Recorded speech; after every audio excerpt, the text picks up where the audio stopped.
ডাকাতি করতে ব্যর্থ হয়ে ৯ দিন বয়সী শিশুকন্যাকে চুরি করে নিয়ে যায় ডাকাতরা চৌধুরী বাড়ি থেকে। চৌধুরী সাহেব মিলাতে কয়েক হাজার লোক খাওয়ানো হচ্ছিল। শখানেক ডাকাতও ঢুকে গেছিল ওইসব দাওয়াতি লোকের ভিড়ে। দাওয়াত শেষে সব মেহমানরা চলে গেলে চৌধুরী বাড়ির মানুষ যখন ক্লান্ত হয়ে ঘুমিয়ে পড়তেও তখনই ধ্বংসযজ্ঞ চালাতে চেয়েছিল ডাকাতরা। রক্তের বন্যা বইয়ে দিতে চেয়েছিল সে রাতে। কিন্তু সব পরিকল্পনা যখন ব্যর্থ হয়ে যায় তখন প্রতিশোধ হিসেবে চৌধুরী সাহেবের ৯ দিন বয়সী নাতনিকে চুরি করে নিয়ে যায় ডাকাত দল। সিরাজ চৌধুরী সাহেবের ৯ দিন বয়সী নাতনিকে নিয়ে ডাকাত সর্দার নাম দিয়েছিল বিলাসী চৌধুরী বেলা। যদিও ডাকাত সর্দার চিরকুমার ছিল, তবুও নিজেকে বেলার বাবা হিসাবে পরিচয় করে রেখে গিয়েছিল ডাকাত সর্দার। বেলা ছিল সিরাজ চৌধুরীর মানসিক ভারসাম্যহীন একমাত্র পুত্র বিপ্লব চৌধুরীর একমাত্র সন্তান। পুত্র বিপ্লব চৌধুরী ছাড়া সিরাজের চৌধুরীর ২ কন্যা ছিল, নার্গিস চৌধুরী মিনু এবং বিলকিস চৌধুরী বেনু।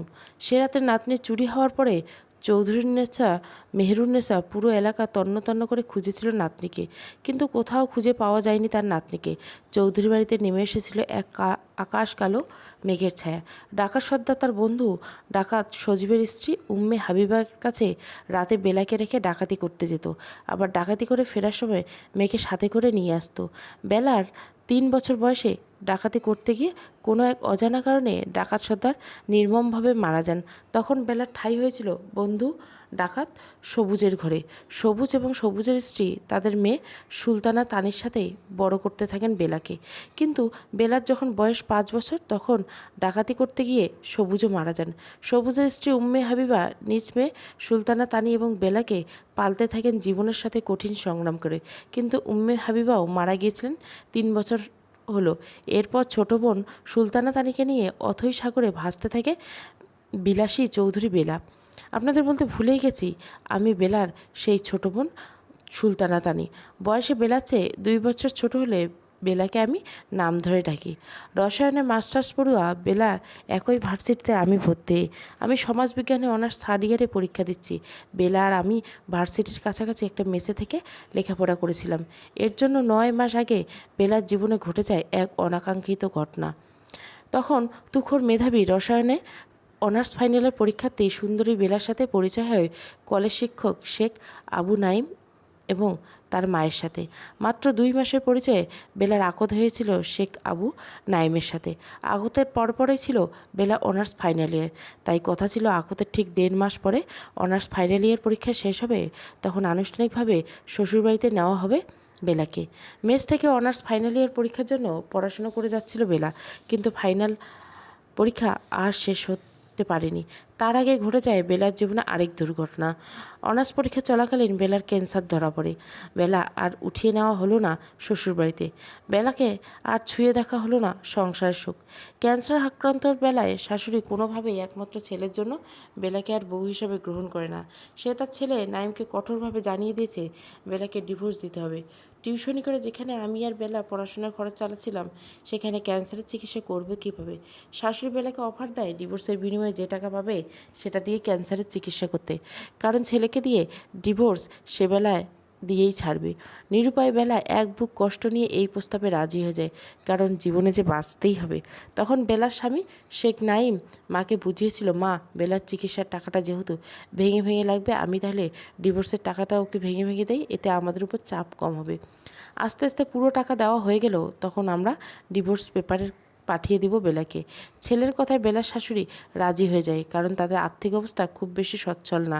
একমাত্র ছেলের নাইমের চাকরির টাকা দিয়ে সংসার চলছিল তাদের। জানি না শেখ নাইম কি বেলাকে সুস্থ করে ফিরিয়ে নিতে এই প্ল্যান করেছিল। জানি না বেলার শাশুড়ি কি বেলাকে ভালোবাসতে শুরু করেছিল। জানি না আজ কি আছে বিধাতার মনে। সেই ডাকাতির ঘটনা কেটে গেছে 24 বছর। বেলা আজও জানে না তার বাবা মা কোথায়। বেলা আজও দেখেনি তার বাবা মায়ের মুখ। বেলা আজও জানে না তার সত্যিকারের ঠিকানা। বেলা আজও জানে না তার বাবা মা বেঁচে আছে কিনা। বেলা আজও জানে না তার মায়ের নাম। আজ বেলার জীবনে আছে ক্যান্সার থেকে বাঁচার ইচ্ছা। বেলা আশায় আছে স্বামীর সাথে সংসার করা। বেলার চাওয়া আছে মা বাবার সাথে পরিচিত হওয়ার। বেলার আকাঙ্ক্ষা আছে সে রাতের ডাকাতির ঘটনা জানার। বেলার স্বপ্নে আছে পরিবারের কাছে ফিরে যাওয়া। বেলার ইচ্ছে আছে মায়ের নামটা শোনার। বেলার আশা আছে মা বাবাকে অন্তত একবার মা বাবা করলে ডাকার। ক্যান্সার আক্রান্ত বেলার জীবনে যে এখন শেষ বেলা চলে এসেছে, তবে কি এই বেলার জীবনে এইসব সীমাহীন প্রতীক্ষার অবসান হবে? বেলা জানিয়েছে 27 বছর আগের কথা। সিরাজ চৌধুরী অপূর্ব সুন্দরী মেয়ে বিলকিস চৌধুরী বেনু বিএম কলেজ যাচ্ছিল প্রথম দিনে। বেনু চুলে গেঁথেছিল বেনি, জড়িয়েছিল বেলি ফুল, হাতে পরিয়েছিল চুড়ি, পায়ে দিয়েছিল নুপুর। চুড়ির ঝিনিক ঝিনিক আর নুপুরের ঝুমঝুম সন্ধে সন্ধে বেনু চলেছিল কলেজের পথে। সে ছন্দ দোল দিয়েছিল 2 চাকার এক সাইকেলে এসে। বেনু পড়ে গিয়েছিল পথের বাঁকে। দোল লেগেছিল বেনুর হৃদয়ের বীণার। বেজে উঠেছিল সে বীণার সুর, হয়তো সে সুর ছিল প্রণয়ের সুর। সে সুর টেনে নিয়েছিল 2 চাকার সেই সাইকেল চালককে। বেলাল চৌধুরী ছিল সেই সাইকেল চালকের নাম। বংশ চৌধুরী হলে নিঃস্ব ছিল এই বেলাল। শৈশব বাবাকে হারালে বাগেরহাটে চৌধুরী বাড়ি থেকে বের করে দেওয়া হয় বেলাল আর তার মাকে। নানার বাড়িতে ঠাঁই হয়েছিল বেলালের। নানির মৃত্যুর পর সেখান থেকে মায়ের সাথে চলে আসতে হয়েছিল বেলাকে। জায়গা ছিল নানা বাড়ির অদূরে ছোট্ট ভিটে বাড়ি। কলেজের প্রথম বছরে মাকে হারিয়ে পুরো একাকী এতিম হয়েছিল বেলাল চৌধুরী। বাগেরহাটে এই এতিম বেলাল চৌধুরী কিনা হয়েছিল বরিশালের ধর্নাট্য ভদ্রলোক সিরাজ চৌধুরীর মেয়ের প্রেমিক। বেলাল আর বেনুর কথা হয়েছিল সকাল সাজে, কথা হয়েছিল গোধূলির আলোতে, কথা হয়েছিল জ্যোৎস্না রাতে, কথা দিয়েছিল দুজন ঘর বাঁধবে। কত স্বপ্ন দেখেছিল সে ঘর নিয়ে। ঘর বেঁধে দুজনের সংসারে কন্যা সন্তান হলেও তার নাম কী হবে সেটাও ঠিক রেখেছিল বেলাল ও বেনু। দুজনে ভালোবেসে সুখ চেয়েছিল নিরন্তর, কিন্তু সে সুখের ঠিকানা ছিল বহুদূর। শপথ করেছিল দুজনে হাতে হাত রাখার, একই সাথে পথ চলার। হঠাৎ করে ঝড় এসেছিল সে পথে। বিয়ে ঠিক হয়েছিল বেনুর এক অফিসারের সাথে। পালিয়ে আসতে চেয়েছিল বেনু, কিন্তু পারেনি বাবার সাথে। সিরাজ চৌধুরীর মেয়ে বেনুর বিয়ে হয়ে যায় সে অফিসারের সাথে। বেলালের সাথে 1.5 বছরের প্রেম ভেঙে গেল বিয়ে হয়ে। প্রেয়সী হারিয়ে বেলাল হেরে গিয়েছিল নিয়তির কাছে। তীব্র কষ্ট আর বেদনায় যোগ দিল ডাকাত দলে। ভয়ঙ্কর এক অগ্নিকাণ্ড থেকে বাঁচিয়েছিল ডাকাত দলকে। তখন থেকে বেলাল হয়ে গেছিল ডাকাত সর্দারের প্রিয়জন এবং পরবর্তীতে হয়েছিল ডাকাত সর্দার। 24 বছর আগের এই ঘটনা। বেলালকে শখানেক ডাকাত নিয়ে ছদ্মবেশে গিয়েছিল সিরাজ চৌধুরীর মিলাতে। বেলাল চেয়েছিল প্রেয়সী বেনুকে তুলে নিয়ে আসবে সে রাতে। ডাকাতি আর ধ্বংসযজ্ঞ চলাবে চৌধুরী বাড়িতে।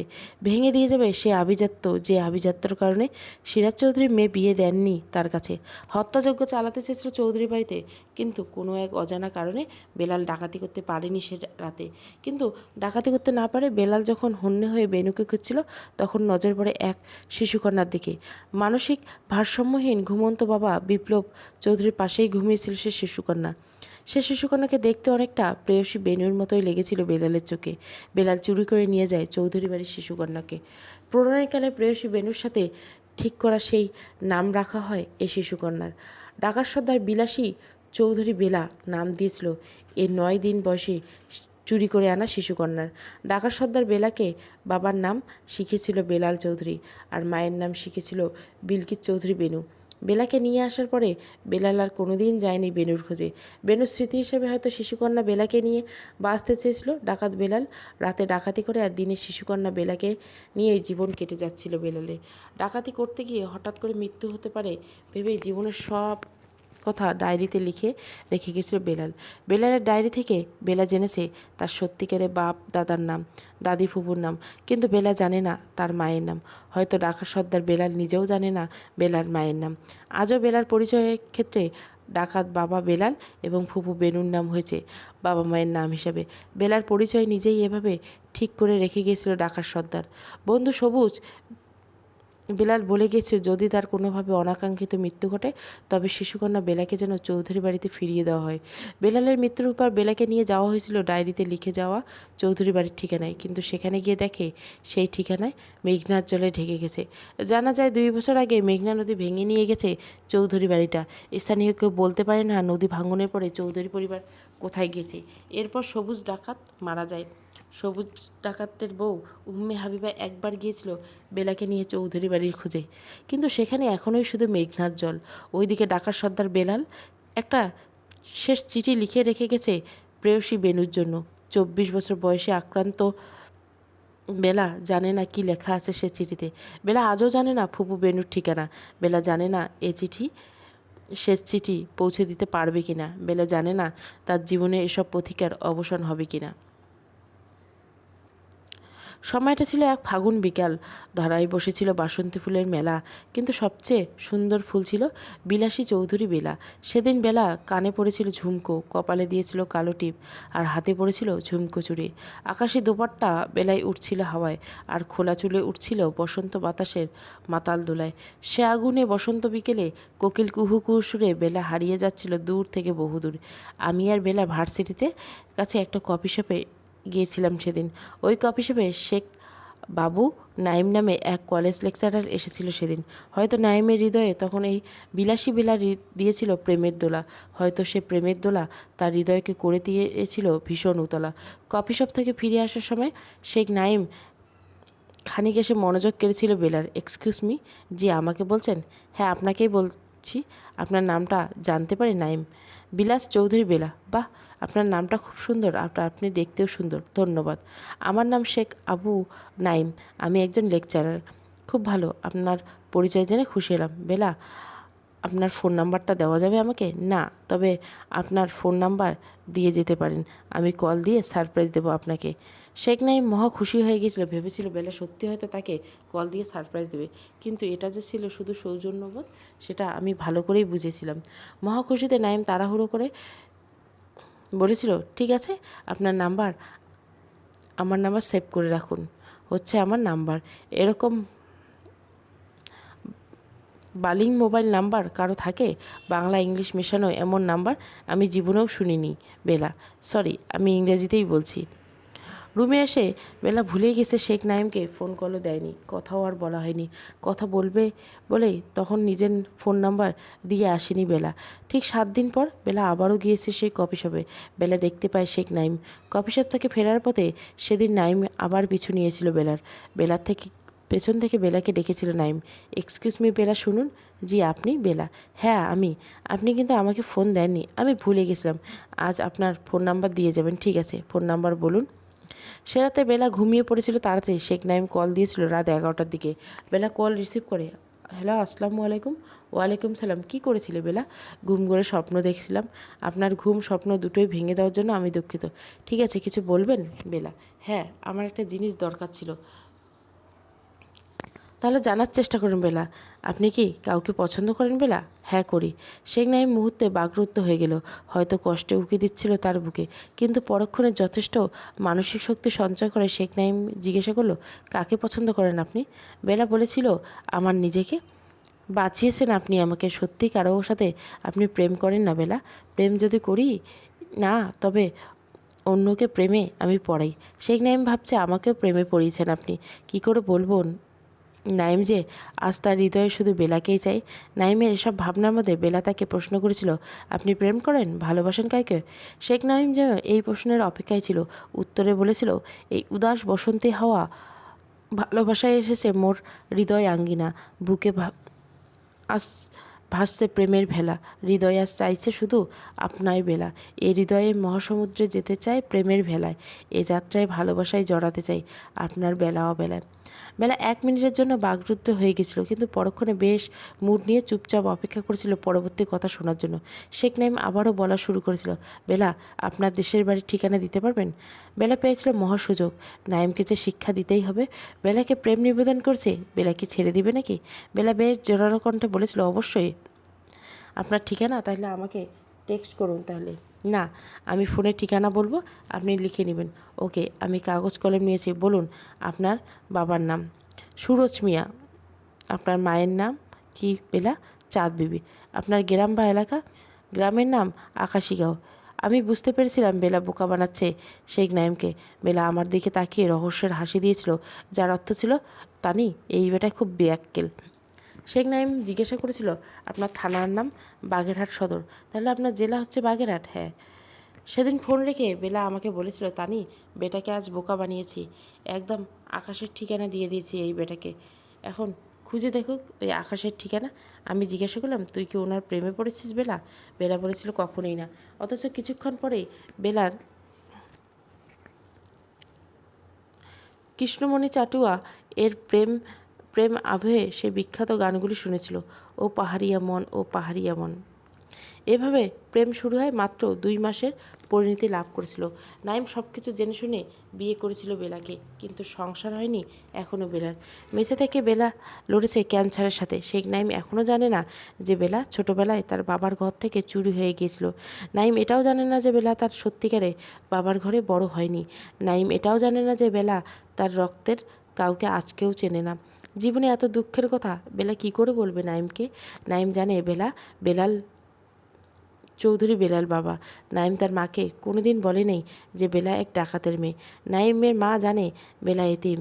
বেলার আত্মীয় বলতে শুধু সুলতানা তানিকেই চিনে নাইমের মা। ডাক্তারি তথ্য অনুসারে ঠিকভাবে চিকিৎসা চালিয়ে নিতে পারলেও বেলা সম্পূর্ণ সুস্থ হয়ে যাবে। বেলার এই মুহূর্তে ভীষণ মানসিক সাপোর্ট দরকার। কিন্তু স্বামী শেখ নাইমের বেলা সাথে লুকিয়ে কথা বলে। বেলার শাশুড়ি কঠোর নিষেধাজ্ঞা। বেলা নিজেও শেখ নাইমের সাথে খুব বেশি কথা বলতে চায় না। বেলার যেহেতু ডিভোর্স নিতেই হবে, সেখানে মায়া বাড়িয়ে কী লাভ? তাছাড়া বেঁচে থাকতে কিনা সেখানে সেই নিশ্চয়তা নেই। সেখানে শুধু শুধু বেলা নাইমকে নিজের সাথে জড়িয়ে রাখতে চায় না। বেলা নাইমের সাথে দূরত্ব রাখলে মনে মনে ঠিক স্বপ্ন দেখে যে সুস্থ হলে নাইমের সাথে সংসার করবে। এই জন্য বেলা শাশুড়ি যখন নাইমের সাথে দূরত্ব রাখতে বলে, তখন বেলা ভীষণ কষ্ট পায়। আজ আবার বেলার শাশুড়ি আসবে। জানি না আজ কী বলে যাবেন উনি বেলাকে। দেখা হলে বেলাকে মানসিকভাবে একদম বিপর্যস্ত করে দেন উনি। বেলা শাশুড়ি চলে এসেছে। আমি ওনাকে হালকা নাস্তা দিচ্ছি। শাশুড়িকে দেখে বেলা সালাম দিচ্ছে। উনি কথা বলছে বেলার সাথে। কি অবস্থা তোমার? জি ভালো। আপনি ভালো আছেন? তুমি আর ভালো থাকতে দিয়েছো কোথায়?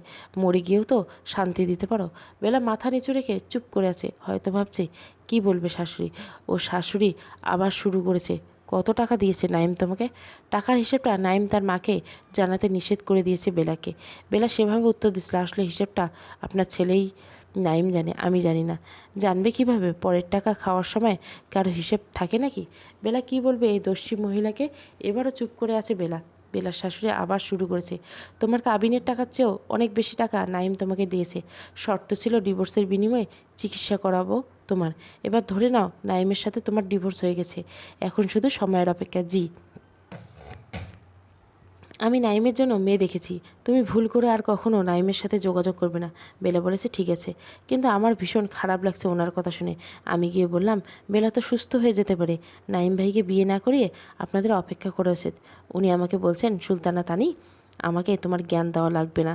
ক্যান্সার সুস্থ হয়ে গেলেও শরীরে অনেক সমস্যা থেকে যায়। এমন একটা ত্রুটিযুক্ত মেয়েকে আমার ছেলের জীবনে আর ফিরিয়ে নেব না। আপনার উচিত বেলা সুস্থ হয়ে ওকে নাইম ভাইয়ের জীবনে ফিরিয়ে দেওয়া, ওদেরকে সংসার করতে দেওয়া। ওকে ডিভোর্সের টাকা দিয়েছি, আবার সংসার করতে কেন দেব? সে টাকা তো বিয়ে করলেও দিতে হতো। তাছাড়া একজন স্বামী তার স্ত্রীকে টাকা পয়সা এমনিও দিতে পারে। তোমার এত সব আমাকে শেখাতে হবে না। বেলা সুস্থ হলে আমার ছেলের জীবনে আর ফিরতে পারবে না, এটাই আমার শেষ কথা। বেলার শাশুড়ি চলে গিয়েছে। এমন স্বার্থপর মানুষ মনে হয় পৃথিবীতে আর একজনও নেই। অথচ বেলা যেদিন প্রথম শেখ নাইমের সাথে ফোনে কথা বলেছিল, তার 1 সপ্তাহের মধ্যে নাইম তার মাকে নিয়ে এসেছিল বেলাকে দেখাতে। বেলা অনার্স পরীক্ষার আগে বিয়ে করতে চায়নি। মা আর ছেলের অতিরিক্ত আগ্রহের কারণে অনার্স পরীক্ষার আগে আকদ করতে রাজি হয়ে গেছিল বেলা। আর এখন কতটা পরিবর্তিত হয়েছে এই মহিলা। ক্যান্সারের কারণে বেলা একদম শুকিয়ে গেছে, মুখটা খুব ফ্যাকাশে হয়ে গেছে।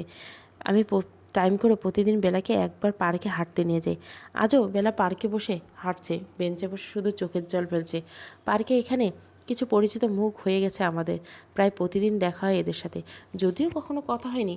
আজ এমন একজন মহিলা বেলাকে কাঁদতে দেখে বেঞ্চের কাছে এসে জিজ্ঞাসা করছো, তুমি কাঁদছো কেন মা? আমার মন ভালো নেই আন্টি। কী হয়েছে তোমার মনে? আমি অসুস্থ, তাই মন খারাপ আন্টি। অসুস্থ হলে মন খারাপ করতে নেই, তাহলে আরও বেশি খারাপ হয়ে যায়। আমার কিছুই ভালো লাগে না আন্টি। আচ্ছা তোমাদের দুজনের নাম কি? আন্টি জিজ্ঞাসা করছে। আমরা দুজনে আমাদের নাম বললাম। আন্টি বললেন, তোমাকে দেখলে খুব মায়া হয়, তোমার ফোন নাম্বারটা দাও তো। আন্টি বলেছেন, আগামীকাল আমার মেয়ের জন্মদিন। 20 বছর হবে আমার মেয়ের। আমি ফোনে তোমাদের ঠিকানা টেক্সট করে দিব। তোমরা দুজন জন্মদিনে চলে আসবে, মন ভালো হয়ে যাবে তোমাদের। সন্ধ্যা হয়ে গেছে, আমরা পার্ক থেকে বাসায় চলে এসেছি। বেলা আগে খুব পড়ুয়া ছিল। অসুস্থতার কারণে এখন আর সেরকম লেখাপড়া করে না। আজ তো আবার শাশুড়ির চোখ রাঙানি পেয়ে বেলার মন খারাপ হয়ে গেছে। বিছানায় শুয়ে আছে বেলা। আজ আরও একজনের হয়তো আসার কথা ছিল, কিন্তু এখনও আসেনি। যদিও সে আমাদেরকে জানায়নি সে যে আসবে, তবুও আমরা বুঝি সে আসবে। কারণ সেদিন শেখ নাইমের মা আসে, সেদিন নাইমও আসে। মা এসে গাছের গোড়া কেটে রেখে যায়, আবার নাইম এসে সেই গোড়া গাছে লাগানোর চেষ্টা করে। বেলা পার্কে থেকে এসে মোবাইল বন্ধ করে রেখেছে, কারণ বেলা চায় নাইম দূরেই থাকুক। যদিও সে তার পরিস্থিতি আর অসুস্থতার কারণে মনে মনে নাইমকে চাইলেও নাইমের মায়ের ধমকের কাছে এতটা কাতর কথা বেলার না।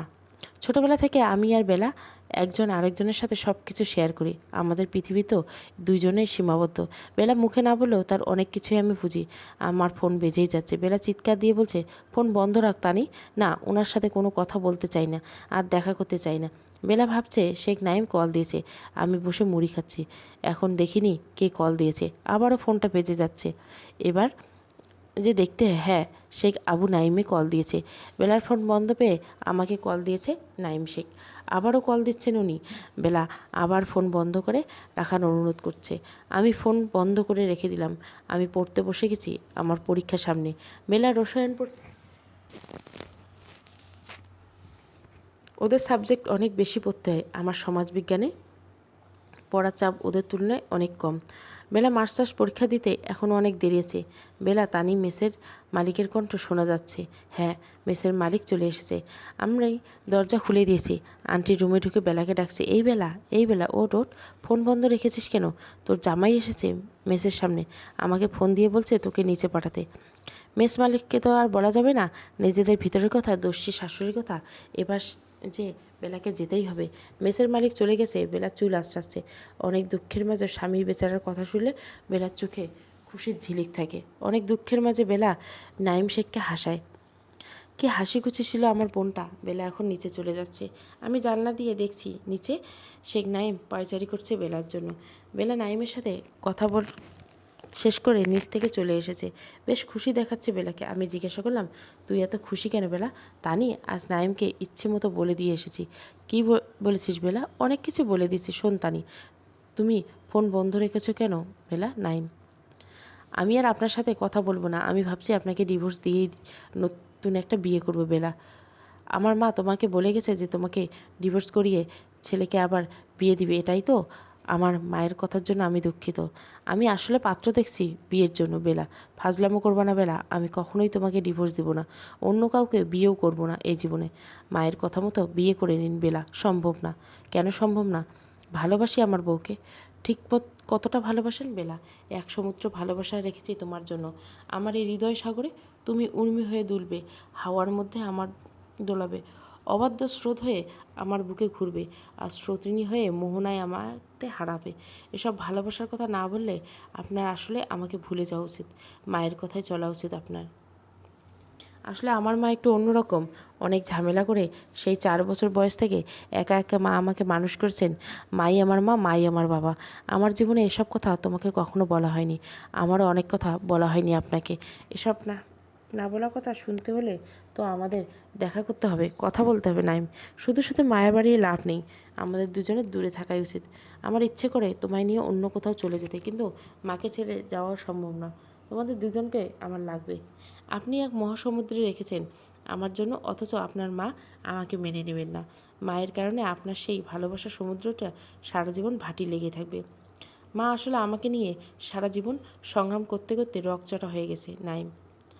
বেলা ওর নাইম শেখের কথোপকথন শেষ হয়েছে। আমি বেলাকে বললাম, এতদিনে সামান্য স্বামীকে এইটুকু কথা বলেই এতটা খুশি? ডাকাতের মেয়ে হয়েছিস, ডাকাত ডাকাত কথা বলতে পারিস না? না, আমি যে বেশি কিছু বলতে পারি না রে। তো শাশুড়ির কাছ থেকে কথা শিখে নিস, তাহলে দস্যির মতো সবাইকে সব কিছু বলে দিতে পারবি। ভালো উপদেশ দিয়েছিস তানি। বেলা হাসতে হাসতে শেষ। বেলা হাসতে। আমরা দুজন দুই ডাকাতের মেয়ে হয়েও অন্যকে দস্যি বলছি। পরদিন বিকেলের ঘটনা। আজ আমরা চলে এসেছি সেই আন্টির মেয়ের জন্মদিন। আন্টির মেয়ে রাহা দেখতে খুব সুন্দর। জন্মদিনে রাহাও সেজেছে খুব সুন্দর করে। আর জন্মদিনে এসে আমরা অনেক মজা করছি। বেলাও খুশি হয়েছে। আন্টির মেয়ে রাহা খুব মিশে গেছে আমাদের সাথে। অনুষ্ঠান শেষে অনেক মেহমান চলে গেছে, কিন্তু আন্টি আমাদের দুজনকে বসিয়ে রেখেছে। কেন বসিয়ে রেখেছেন জানি না। আন্টির মেয়ে রাহা চলে এসেছে আমাদের কাছে। রাহা বেলাকে বলছে, তুমি নাকি কাল পার্কে বসে কেঁদেছিলে, কী অসুখ তোমার? আমার শুধু অসুখ না, আমার অনেক দুঃখ আছে রাহা। কী এমন রোগ আর শোক তোমার বেলা আপু? অনেক কাহিনী আছে আমার জীবনে, এত সব বলতে অনেক সময় লাগবে। এবার আন্টি বলে উঠছে, পার্কে তো বেশি সময় পাইনি, প্রায় তোমাকে মুখ মলিন করতে রাখতে দেখি। তোমার কাহিনী শোনার জন্য আজ তোমাকে এখানে রেখেছি। বেলা এবার তার ডাকাত বাবার ডায়েরি থেকে যা জেনেছে সেটা বলতে শুরু করলো। এক ডাকাত অনেক দিন ধরে আমার দাদার বাড়ি আক্রমণ করার জন্য যথেষ্ট সুযোগের অপেক্ষায় ছিল। আমার যখন মাত্র 5 দিন বয়স তখন আমার দাদা সিরাজ চৌধুরী মারা যায়। সিরাজ চৌধুরীর মৃত্যুর 4 দিনের দিন মিলাদের অনুষ্ঠান আয়োজন করা হয়েছিল। হাজার হাজার মানুষ খাওয়ানো হয়েছিল সেই মিলাদের অনুষ্ঠানে। ডাকাত সর্দার দলবল নিয়ে সেই মিলাদের দিনে আক্রমণ করতে আসে আমার দাদার বাড়ি, কিন্তু কোনো এক অজানা কারণে আক্রমণ করতে না পেরে প্রতিশোধ হিসেবে আমাকে চুরি করে নিয়ে যায় ডাকাত সর্দার। সেদিন আমার বয়স ছিল মাত্র 9 দিন। এভাবে বেলা এক এক করে সব ঘটনা খুলে বলছে ওই আন্টির বাসায়। বেলার ঘটনা শুনে কান্না করতে শুরু করেছে এখানে উপস্থিত কয়েকজন। সেই আন্টি রাহার আম্মু বেলার কাছে এসে বসেছে। আন্টি বেলার থুতুনি ধরে বেলাকে বলেছে, তোমার জীবনের ঘটনায় যে বাপ দাদার নাম বলছিল, এ নামগুলি মনে হয় আমার পরিচিত। হয়তো খুব শীঘ্রই তোমার প্রতীক্ষার অবসান ঘটতে চলছে। আমি তবে ভাবছি কি, এই আন্টি বেলার রক্তের কেউ? বেলাকে সত্যি খুঁজে পাবে তার পরিবারকে? 15 দিন পরের ঘটনা। শেখ নাঈম বেলাকে ফোন করেছে যে তার মা রাতের ট্রেনে 3 দিনের জন্য চট্টগ্রাম যাচ্ছে। নাঈম সাহেব সকালে এসে বেলাকে তার বাসায় নিয়ে যাবে। বেলা এখনও নাঈমের সাথে সংসার করা হয়নি। অসুস্থতার কারণে হয়ে ওঠেনি বৈবাহিক ঘনিষ্ঠতা। বেলা নাঈমকে এক বাক্যে না বলে দিয়েছে যে সে নাঈমের বাসায় যাবে না। নাঈমের মা যেখানে তার ছেলের সাথে যোগাযোগ বন্ধ করে দিয়েছে, সেখানে বেলা গিয়ে কীভাবে নাঈমের বাসায় যাবে? তাছাড়া বেলা বেঁচে থাকলে নাঈমের সাথে তার মা ডিভোর্স করিয়েই ছাড়বে। সেখানে বেলা কোন দুঃখে 3 দিনের জন্য সংসার করতে যাবে?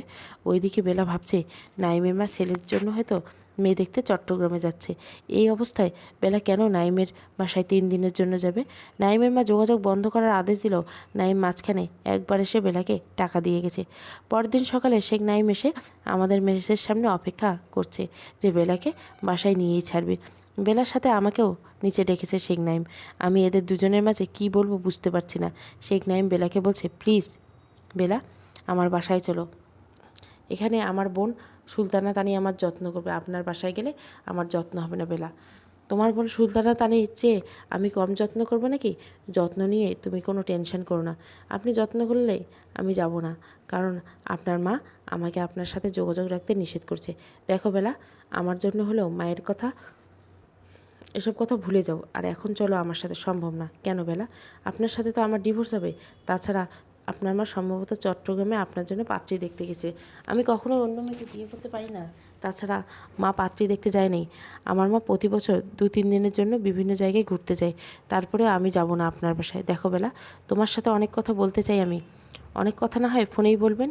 এটা বলে বেলা চলে এসেছে শেখ নাঈমের সামনে থেকে। শেখ নাঈমকে ফিরিয়ে দিয়ে রুমে এসে অনেক কান্না করছে। বেলা যে প্রতীক্ষায় ছিল নাঈমের সাথে সংসার করার, কিন্তু এভাবে চোরের মতো গিয়ে ডিভোর্সের ফাঁসির দড়ির সামনে রেখে বেলা সংসার করতে চায়নি, তাই হয়তো কষ্ট হচ্ছে। এদিকে পার্কে যে আন্টি রাহার আম্মুর সাথে পরিচয় হয়েছিল, সে আন্টির নাম কাজী রাবেয়া। ওই 15 দিনে রাবেয়া আন্টির সাথে পার্কে বেশ কয়েকবার দেখা হয়েছে। ফোনে বেশ কয়েকবার কথা হয়েছে, কিন্তু বেলার কোনো আপনজনের পরিচয় উনি এখনও দেয়নি। শুধু আমাদেরকে ধৈর্য ধরতে বলেছেন। কিন্তু আপনজনের সাথে পরিচয় হবার জন্য বেলা শুধু প্রতীক্ষায় আছে। আজ দুপুরে বেলাকে নিতে আবার শেখ নাঈম এসেছে। আজ সে বেলাকে না নিয়ে যাবেই না। এখনও তার মায়ের চট্টগ্রাম থেকে ফিরতে 2 দিন বাকি, তাই সে বেলাকে বাসায় নিয়ে যেতে চায়। কিন্তু আজ বেলা তার স্বামীকে না করতে পারেনি। বাধ্য হয়ে এই দুপুরবেলা নাঈমের সাথে তার বাসায় চলে এসেছে। শেখ নাঈম কলেজ থেকে এখানে এসেছে বেলাকে নিতে। সে নাকি 2 দিন ছুটি নিয়েছে বউয়ের সাথে সংসার করার জন্য। বেলা চলে গেছে নাঈমের সাথে। আমার আজকে একাই থাকতে হবে, তাই ভাবছি লাঞ্চ করে শুয়ে থাকবো। খেয়ে শুয়ে আছি আমি। প্রায় 1 ঘন্টা হলো বেলা মেস থেকে নাঈমের সাথে গেছে। বেলা আমাকে এখনও ফোন দেয়নি। ভাবছি বেলাকে একটা কল দেব। খটখট দরজায় নক হলো। এই অসময়ে কে এলো? বিছানায় শুয়ে আমি জানতে চাইলাম কে কে। দরজা খুলে দে তানি, আমি বেলা। কান্নারত কণ্ঠে বলছে বেলা। হায় হায়, 1 ঘন্টা আগে তো নাঈমের সাথে 2 দিনের জন্য সংসার করতে গেলে চলে এলে কেন? আমি দরজা খুলে দিয়েছি। কী রে বেলা? আমাকে জড়িয়ে ধরে কাঁদছে বেলা। আমি জিজ্ঞাসা করলাম কী হয়েছে বেলা?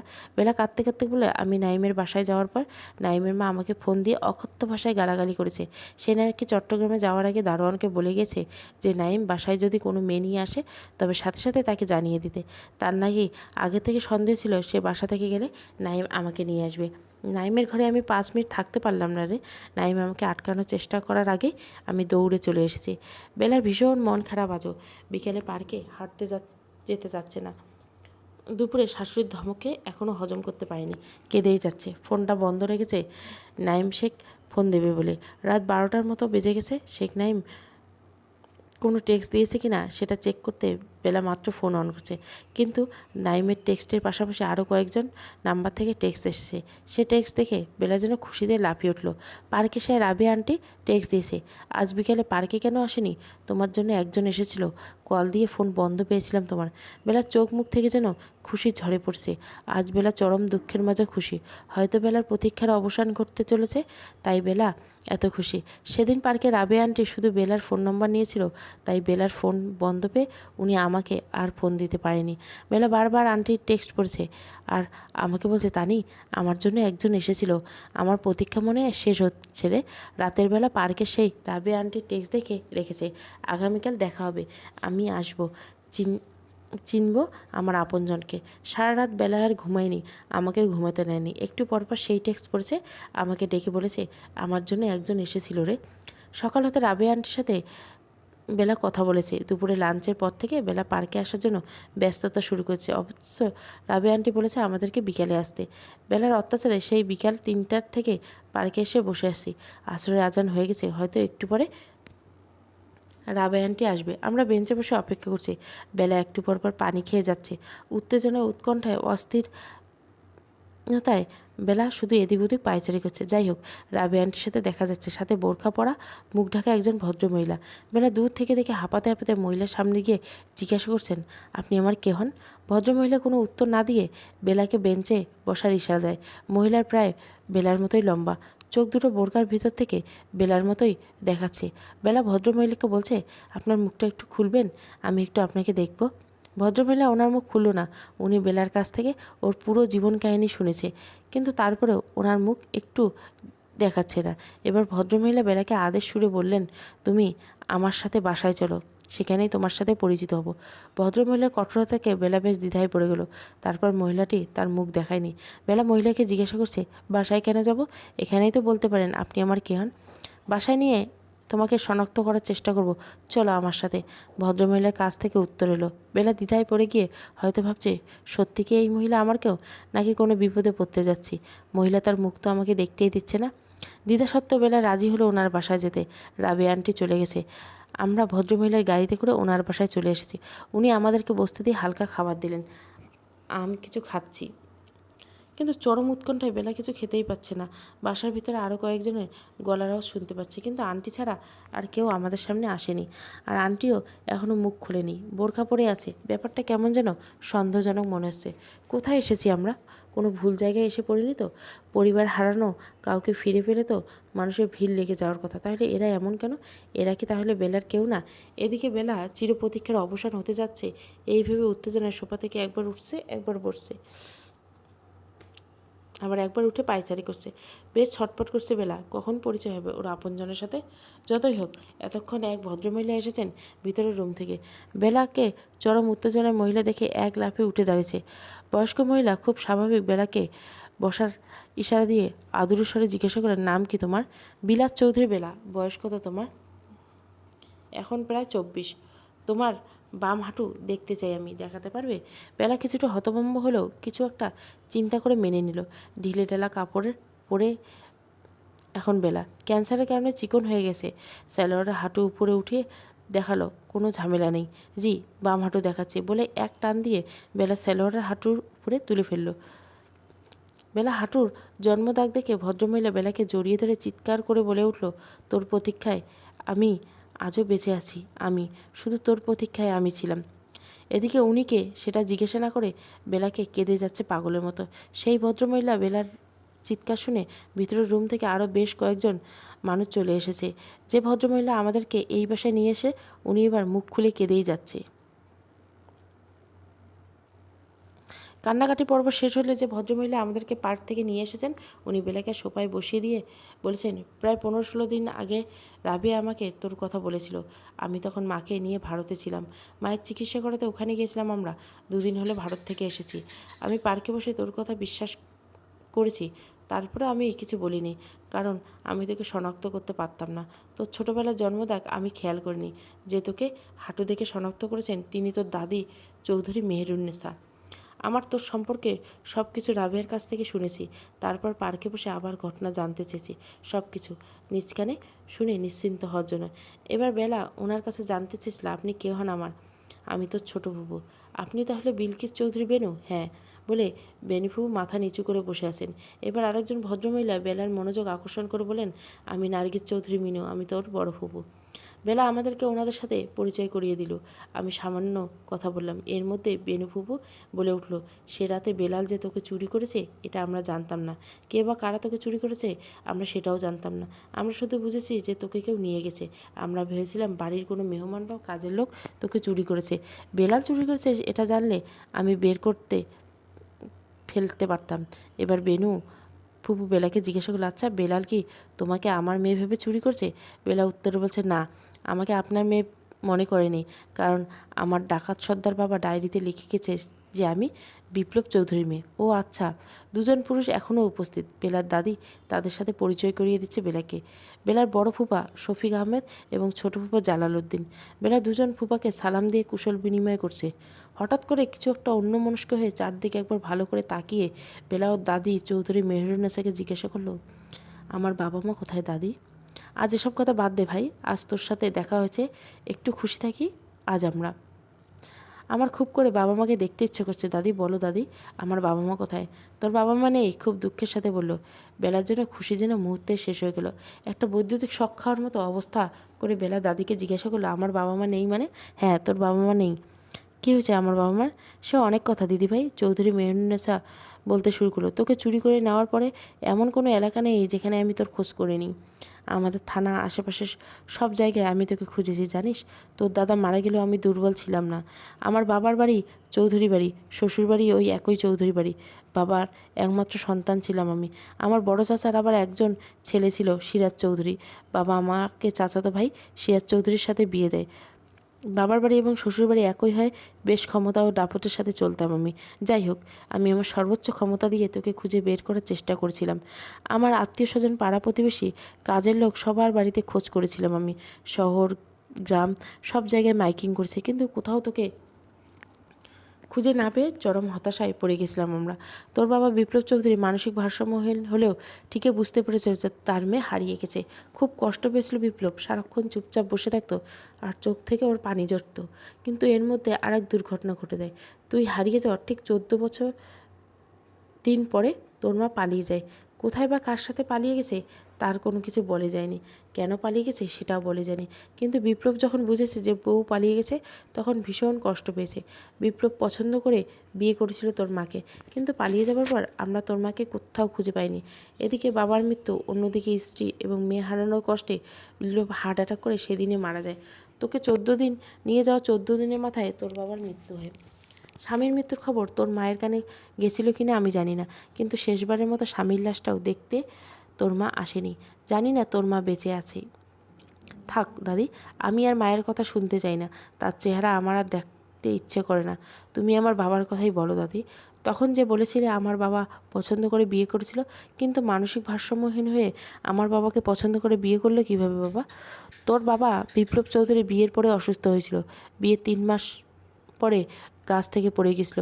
বোটানিতে মাস্টার্স করেছিল বিপ্লব, ফরেস্ট অফিসার হিসেবে চাকরি করেছিল। ছোটবেলা থেকে অদ্ভুত কিছু শখ ছিল ওর। রাম ছাগল পালতো, রাজহাঁস পালতো, কবুতর পালতো এবং মাঝে মাঝে পাখির বাসা বানিয়ে গাছে রেখে দিত। পরে আবার ক্যামেরা দিয়ে পাখিসহ সেই পাখির ছবি তুলতো। একবার তো তোর মায়ের জন্য লিচু পাড়াতে গাছে ওঠার পরে গাছ থেকে পড়ে গেছিল। মাথাটা পড়েছিল পাশের একটা কাঁঠালের গাছের গোড়ার দিকে। মাথায় প্রচণ্ড আঘাত লাগে, সাথে মেরুদণ্ডেও আঘাত লেগেছিল বিপ্লবের। ওর বিয়ের বয়স মাত্র 3.5 মাস। হসপিটালে 3 মাস চিকিৎসাধীন ছিল তোর বাবা। যখন বিপ্লব অ্যাক্সিডেন্ট করে তখন তোর মা প্রেগনেন্ট ছিল। তোর মা স্বামীর এমন অসুস্থতা মেনে নিতে পারেনি। আমরা তোর জন্ম হওয়া পর্যন্ত অপেক্ষা করতেছিলাম তোর মাকে নিয়ে। আমাদের চিন্তা ছিল বউ যেহেতু থাকতে চায় না, তাহলে আমরা তোর জন্মের পর ওকে অন্য কোথাও বিয়ে দিয়ে দিব, কারণ আমাদের অসুস্থ ছেলের জন্য ওর জীবন নষ্ট হোক আমরা চাই না। কিন্তু তোর জন্মের 5 দিন পর তোর দাদা মারা যায়। তোর দাদার মৃত্যুর 4 দিনে মিলাতে সময় তোকে চোরেরা নিয়ে গেল। এই দুটো ঘটনায় বিপ্লব ভীষণ কষ্ট পায়। বিপ্লব এই অবস্থায় তোর মা আর কয়েকটা দিন অপেক্ষা করতে পারত বিপ্লবকে আর কয়েকটা দিন সময় দিতে, কিন্তু তোর মা এই অবস্থার মধ্যে পালিয়ে গেছিল।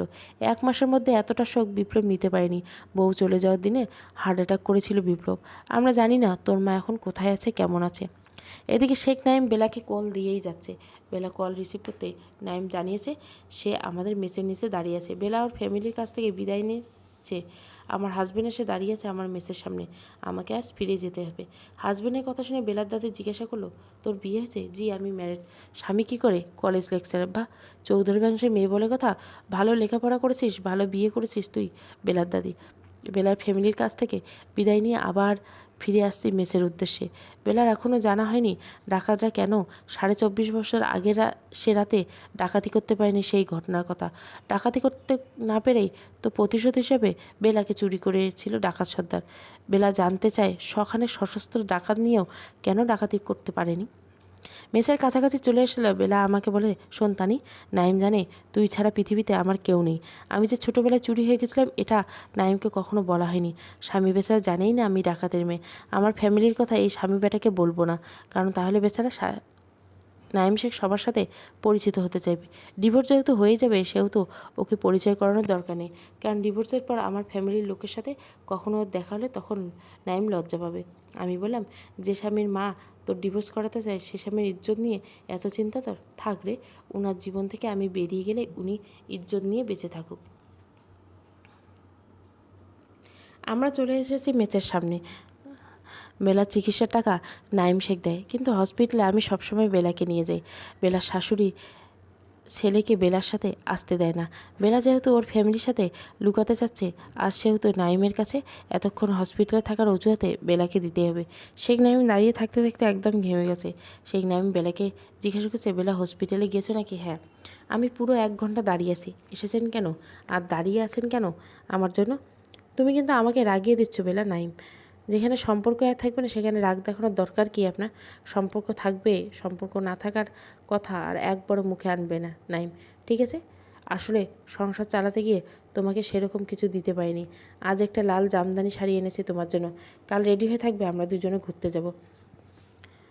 বেশ, হয়তো ভাবছে শাড়ি দিয়ে কি করবে, যেখানে সম্পর্কই বন্ধন ছিন্ন হয়ে যাচ্ছে। বেলা চুপ করে হয়তো আরও ভাবছে যে ওর চিকিৎসার খরচ চালাতে গিয়ে নাইম শেখ ওকে কিছু দিতে পারেনি। নাইম যাতে যেটা আড়াল করতে চাচ্ছে সংসারের দায় দিচ্ছে। বেচারা দিন রাত ব্যাচ পড়ে প্রাইভেট পড়ায় বউয়ের চিকিৎসা খরচ চালানোর জন্য। নাইম শাড়ি প্যাকেট বেলার সামনে ধরেছে, বেলার কোনো প্রতিক্রিয়া নেই। এবার নাইম একটা ধমক দিয়ে বলে, কী অবস্থা, নিচ্ছ না কেন এটা? ঠিক আছে, নিলাম আপনার শাড়ি। তোমার অনার্স পরীক্ষার আগে বিয়ে করলাম, পরীক্ষার পরে অনুষ্ঠান করার কথা ছিল, বর বউ সাজতাম আমরা দুজন, কিন্তু দুর্ভাগ্য পরীক্ষার মধ্যে ক্যান্সার ধরা পড়লো। বউয়ের সাথে দেখা হলো না তোমাকে। আগামীকাল আমরা দুজনে শাড়ি পাঞ্জাবি পরে ঘুরবো। ভালো করে সাজবে কিন্তু। এটাই হয়তো আপনার জন্য আমার শেষ সাজ। কী বলছো? এরপর হয়তো আপনার মা নতুন বউ আনবে আপনার জন্য। সেটা কখনোই সম্ভব না। আপনার কথা যেন সত্যি হয়। আজ নাইম এসেছে বেলাকে নিয়ে ঘুরতে যেতে। আমাদের রুমের জানলাটা দিয়ে দেখা যাচ্ছে শেখ নাইম পাঞ্জাবি পরেছে। বেলা লাল জামদানি শাড়ি পরে হালকা সাজুগুজু গুজু বের হচ্ছে। যাওয়ার সময় বেলা আমাকে মেসে রেডি হয়ে থাকতে বলেছে। বেলা মেসে ফিরে আজও আবার ওর দাদির বাসায় যাবে, শুনবে অজানা সব ঘটনা। আজ পড়াশোনা শেষে লাঞ্চ করে রেডি হয়ে শুয়ে আছি আমি, কারণ বেলা এসে তাড়াহুড়ো শুরু করবে ওর দাদির ওখানে যাওয়ার জন্য। বেলা চলে এসেছে শেখ নাইমের সাথে ঘোরাঘুরি শেষ করে। সাথে করে নিয়েছে বেলার পছন্দের অনেক ফুল। ও শাশুড়ি ছিল না বলে আজ হয়তো শান্তিতে ঘুরতে পেরেছে ওরা। বেলাকে বেশ খুশি দেখাচ্ছে। আমরা রওনা হয়েছি বেলার দাদির বাসার উদ্দেশ্যে। বেলাকে জিজ্ঞাসা করছি, কিরে বেলা, এত খুশি কেন আজ? আজ আমার অনেক ঘুরেছি, অনেক মজা করেছি বেলা, তাই এত খুশি। আরে খুশি তো হবেই, জানিস নাইম বলেছে আমাদের সম্পর্ক ছিন্ন হবে না। আর কি কি বলেছে তোর নাইম শেখ? আমি অনেক কিছু বলেছি, শোন তাহলে। আপনি যে লাল শাড়ি দিয়ে আমাকে ঘুরতে নিয়ে এলেন, আপনার মা শুনলে তো হার্ট অ্যাটাক করবে। করুক, আর ভালো লাগে না এসব। আসলে মায়ের কাছে আমি এতটাই ঋণী যে কিছু বলতে পারি না নাইম। সবাই সবার মায়ের কাছে ঋণী থাকে বেলা, তা ঠিক। তবে নাইম, আমার মনে হয় আপনার মা আমাদের এই সম্পর্কটা হয়তো নষ্ট করিয়ে ছাড়বে। আমার অনেক ভয় হয়, সম্পর্ক ছিন্ন হওয়ার ভয়। বেলা, সম্পর্ক ছিন্ন হবে না। যদি তোমার সাথে সম্পর্ক ছিন্ন করতে হয় তবে আমি মায়ের সাথে সম্পর্ক ছিন্ন করবো নাইম। তাই নাকি? বেলা, অবশ্যই। তবে আমার ভয় হয়, সব কিছু হারানোর ভয়। নাহিম, আমাকে হারানোর ভয় পাচ্ছেন নাকি মাকে হারানোর? বাদ দাও তো এসব কথা।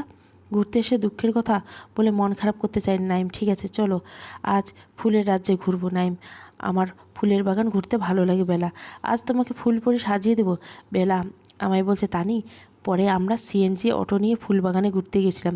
দুজনে অনেক ছবি তুলেছি। নাইম আমার পছন্দের অনেক ফুল কুনি দিয়েছে। তারপর ফুল দিয়ে সাজার পরে নাইম আমাকে বলেছে এক সমুদ্র ভালোবাসা রেখেছি আমার এই ফুলপরির জন্য। সমুদ্রে কিন্তু ফুলপরি থাকে না জনাব। বেলা ঠিক আছে, জলপরি হয়ে আমার হৃদয় সাগরে। নাইম যে হৃদয় সাগরে যদি ভাটা পড়ে কিন্তু জলপরি থাকতে পারবে না বেলা, ভাটা পড়বে না, এতটা বিশ্বাস। বেলা ভূমি করে আমার হৃদয় সাগরে রেখে দেব এই বেলাকে। মায়ের কারণে আপনার হৃদয় সাগর বেলাভূমি থেকে মরুভূমি হয়ে যেতে পারে, হবে না। আর যদি মরুভূমি হয়ে থাকে তবে সে মরু হৃদয় নিয়ে থাকবো সারা জীবন। আমরা চলে এসেছি বেলার দাদির এখানে। বেনু ফুপু আর বেলার দাদি একসাথে থাকেন। শুনেছি বেলার বড় ফুপু নার্গিস চৌধুরী মিনু অন্য বাসায় থাকেন। পার্কে যে রাবে আন্টি, রাহার আম্মু আমাদের বেলার ফ্যামিলির খোঁজ দিয়েছিল, উনি হচ্ছেন বেনু ফুপুর একমাত্র ননদ। বেলার দাদি বেনু ফুপু চলে এসেছে আমাদের কাছে। দাদি বেলাকে বলছে আরে শাড়িতে তো এসেছিস, খুব সুন্দর দেখাচ্ছে তোকে, শাড়িটা তো খুব সুন্দর, কিন্তু এত সুন্দর শাড়ির সাথে এসব নকল গয়না পরছিস কেন? নাচ জামাই সোনার গয়না কিছু দেয়নি বুঝি? আসলে দাদি আমার হাজব্যান্ড তো শিক্ষক মানুষ, খুব বেশি টাকা পয়সা নেই, বেতন পেয়ে আর প্রাইভেট পড়ে যা ইনকাম করে সব আমার ক্যান্সারের চিকিৎসার পিছনে খরচ হয়ে যায় বেলা।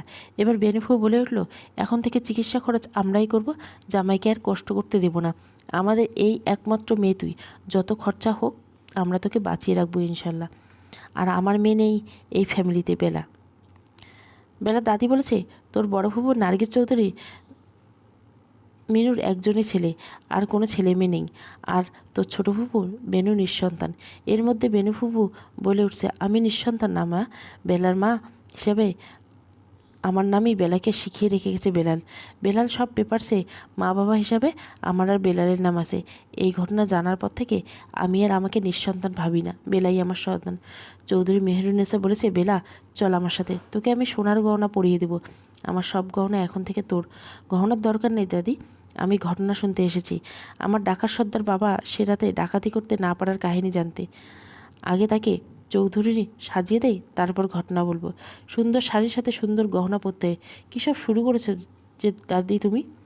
এদিকে আমি ভাবছি আমাদের দুই ডাকাতের বাবা সোনা গয়না ডাকাতি করে এনেছিল, কিন্তু বেলার ডাকাত বাবা আর আমার বাবার মৃত্যুর পর আমার মা উম্মে হাবিবা ওইসব সোনার জিনিস বিক্রি করে আমাদের সংসার চালিয়েছে, সেই সাথে চালিয়েছেন আমাদের আর বেলার লেখাপড়া।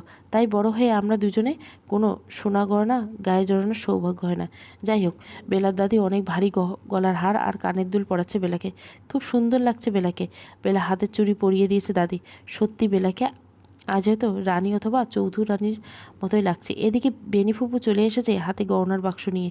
বেনিফুপু বেলার দাদিকে বলছে মা তুমি এসব মানতাত্তার আমলে গয়না ওকে পরিয়ে রেখেছো কেন? ওকে আমি তোমার মতো আগের যুগের বানাতে চাচ্ছ নাকি? তোমার গহনা খুলে ফেলে বেলাকে আমার গহনা পরিয়ে দাও।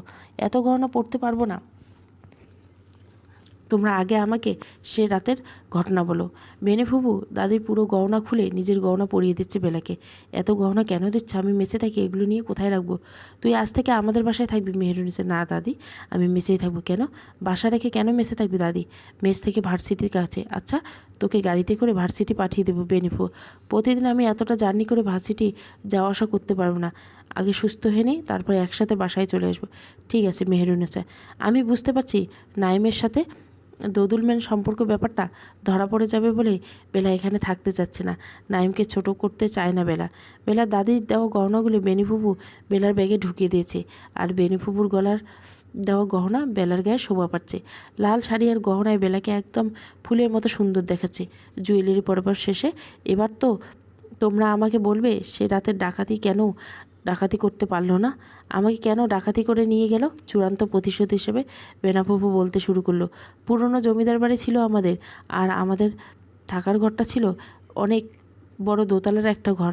তোর দাদার মৃত্যু এবং মৃত্যুর পরবর্তী মিলাদ উপলক্ষে অনেক মানুষ এসেছিল এই বাড়িতে। দুপুরে বাড়ি, ওয়াশরুম, পুকুরঘাট সব জায়গায় অনেক মেহমান গোসল করছিল। ওয়াশরুমে খালি না পেয়ে পুকুর ঘাটে গিয়ে দেখি মেহমানরা হাসাহাসি করে গোসল করে। বাবার মৃত্যুর কারণে মন খারাপ ছিল আমার, ভালো লাগছিল বাড়ির পুকুর ঘাটে এমন হাসাহাসির মধ্যে গোসল। আমাদের বাড়ির পেছনে বাগানের মধ্যে একটা বড় পুকুরে ছিল, ওখানে শান বাঁধানো ঘাট। সেদিন আমি একাই গিয়ে সেই পুকুরে গোসল করি। গোসল করে কাপড় চোপড় ধুয়ে পুকুরের কাছে ঝোপের উপরে শুকাতে দিয়ে চলে আসি। বিকাল থেকে মিলাদ উপলক্ষে বাড়িতে শত শত মানুষের আগমন। সন্ধ্যার পর হাজার মানুষ চলে আসে। এশার আজানের আগে হাজার মানুষ খাওয়া শুরু করে। হঠাৎ করে আমার মনে পড়ে যায় পেছনের বড় পুকুরের পাড় থেকে কাপড় চোপড় আনা হয়নি। আমি চলে গেলাম পুকুর আনতে। বেনু ফুপু এবার বেলা জিজ্ঞাসা করলো, তুমি রাতে একাই কাপড় আনতে গিয়েছিলে ফুপু? হ্যাঁ, একাই গিয়েছিলাম। তারপর সেখানে গিয়ে দেখি পুকুরের অন্য পাশে বেশ কয়েকজন লোক শুকনো পাতার স্তূপের মধ্যে কিছু লুকাচ্ছে। আমি পুকুরের অন্য পাড়ে থাকায় ঠিক ওরা কী লুকিয়েছে সেটা বুঝতে পারিনি। ওরা নিজেদেরা আমাকে দেখে ওইসব জিনিসপত্র লুকিয়ে রেখে ওরা বাড়ির ভিতরে চলে যায়। সেই পাখে আমি ঘরে এসে একজন বিশ্বস্ত কাজের লোককে নিয়ে সেখানে যাই। সেখান থেকে শুকনো পাতা সরিয়ে দেখি নিচে অনেক ধরনের অস্ত্র। আমি বুঝতে পেরেছি যে ডাকাত এসেছে। সাধারণ মানুষের সাথে মিশে খাওয়া দাওয়া করে এরা মিলাদে ঢুকবে। রাত বাড়লে ভয়াবহ ডাকাতি হবে। আমি তখন 3 জন বিশ্বস্ত কাজের লোককে নিয়ে সব অস্ত্রশস্ত্র বস্তায় ভর্তি করি। তারপর অস্ত্রের বস্তা আমাদের ঘরের লাকড়ির ঘরের নিচে রেখে দিই। সে রাতে কাকপক্ষীও টের পায়নি আমাদের এই ঘটনা। আমি স্বপ্নেও ভাবিনি আমার প্রেমিক বেলাল এসেছিল ডাকাতি করতে। আমি এটাও জানতাম না যে সে ছ্যাঁকা খেয়ে বেলাল ডাকাত দলে যোগ দিয়েছে। যদি জানতাম যে বেলাল এসেছে ডাকাতি করে আমায় নিয়ে যেতে, তবে আমি নিজেই গিয়ে বেলালের সাথে দেখা করতাম। প্রেম করে এত কষ্ট যাওয়ার জন্য ক্ষমা চাইতাম, প্রতিশোধ না নেওয়ার জন্য অনুরোধ করতাম। প্রয়োজনে চলে যেতাম বেলালের সাথে, তবু চৌধুরী বাড়ির কারো ক্ষতি হতে দিতাম না। বেনিফুকে সান্ত্বনা দিচ্ছে বেলা, যা হয়েছে সেটা নিয়ে এখনও কেঁদো না। বেলা নিজেও কাঁদছে। বেনিফুপা আবারও কথা বলতে শুরু করেছে। বোরখা পরে থাকায় হয়তো হাজার হাজার মানুষের ভিড়ে বেলাল আমাকে খুঁজে পায়নি। তোর ফুপা ধার্মিক বলে বিয়ের পরে বোরখা পরা শুরু করেছিলাম, তাই হয়তো বেলাল আমাকে খুঁজে বের করতে পায়নি। আমি বেলালকে দেখিনি। যদি জানতাম ডাকাতি করতে না পেরে আমাকে উঠিয়ে না নিয়ে প্রতিশোধ হিসেবে বেলাল তোকে নিয়ে যাবে, তবে আমি গিয়ে বলতাম, প্রেম করে তোমাকে কষ্ট দিয়েছি আমি, তোমার সাথে পালিয়ে যাওয়ার ওয়াদা করেছিলাম আমি, দোষ আমি করেছি, অন্য কাউকে কেন দিবে? নিষ্পাপ শিশু আমার জন্য কেন কষ্ট পাবে? তুমি আমাকেই নিয়ে যাও। পালিয়ে যেতাম আমি বেলালের সাথে। এদিকে বেলার দাদি ফুপু সবাই কাঁদছে। বেনু ফুপু বলছে, জানিস বেলা, আমি পালিয়ে যেতে চেয়েছিলাম, তোর দাদা আমাকে রুমে তালাবন্ধ করে রেখেছিল। আমি যেতে পারিনি, আমি দোষী, পাপী আমি। কথা দিয়ে কথা রাখতে পারিনি। বিপ্লব ভাইয়ের ফরেস্ট বন্ধু অফিসারের সাথে বাবা আমার বিয়ে দেয়, অথচ বেলাল তখন মাস্টার্সের ছাত্র। আমি কিছুদিন অপেক্ষা করলে বেলাল চাকরি নিয়ে ফেলতে পারত।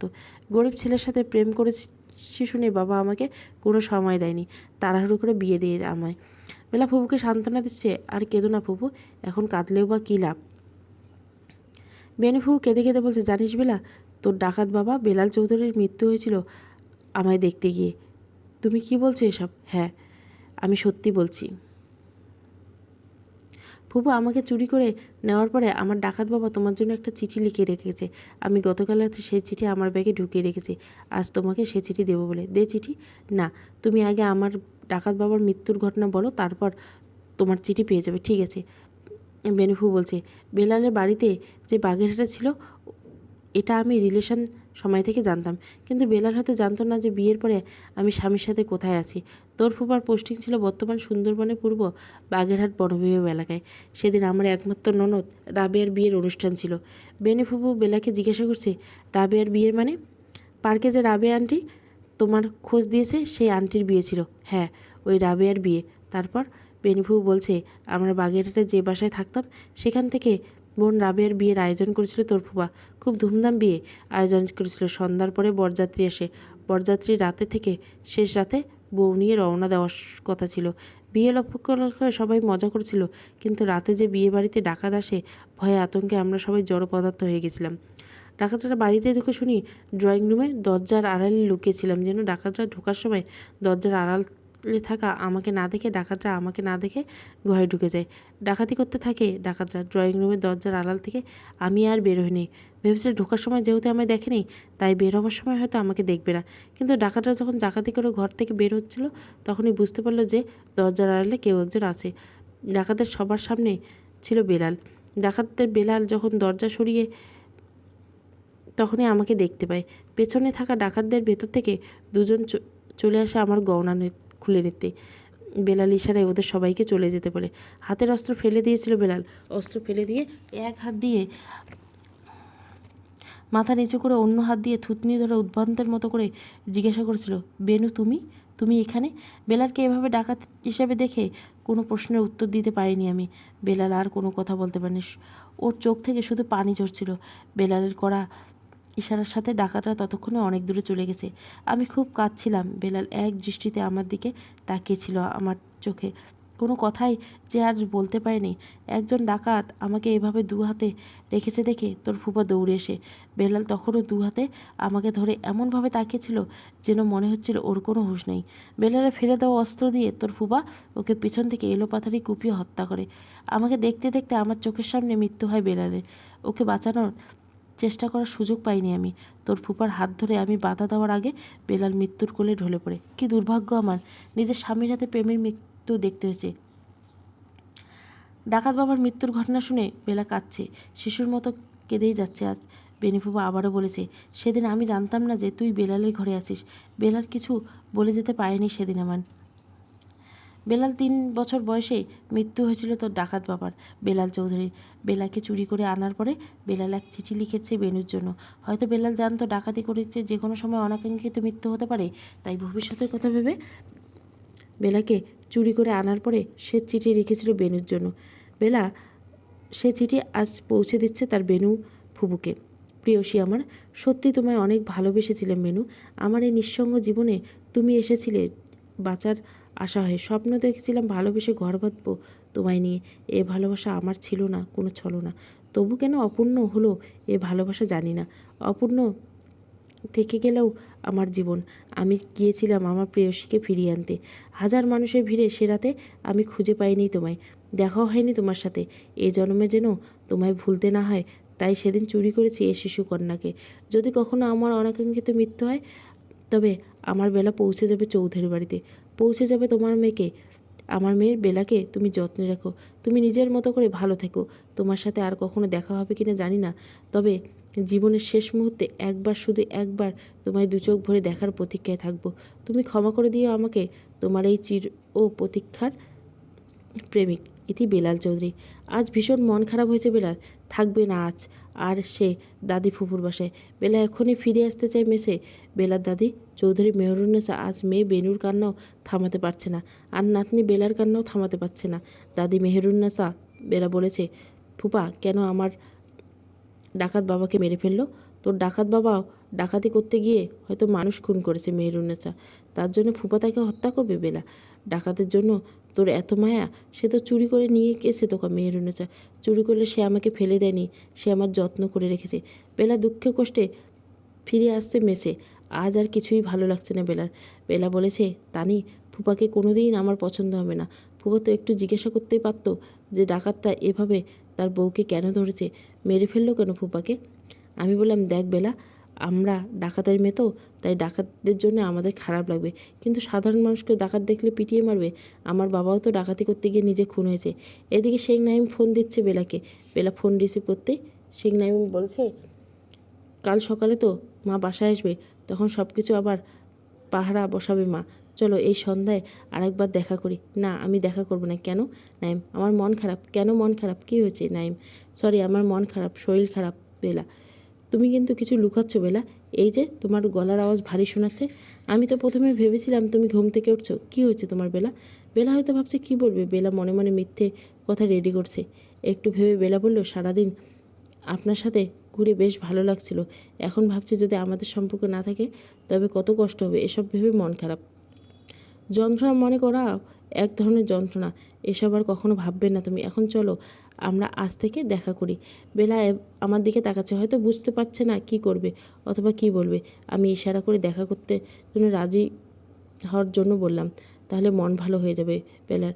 বেলাও রাজি হয়ে গেল। শেখ নাইমকে বলল, ঠিক আছে, আসুন দেখা করতে।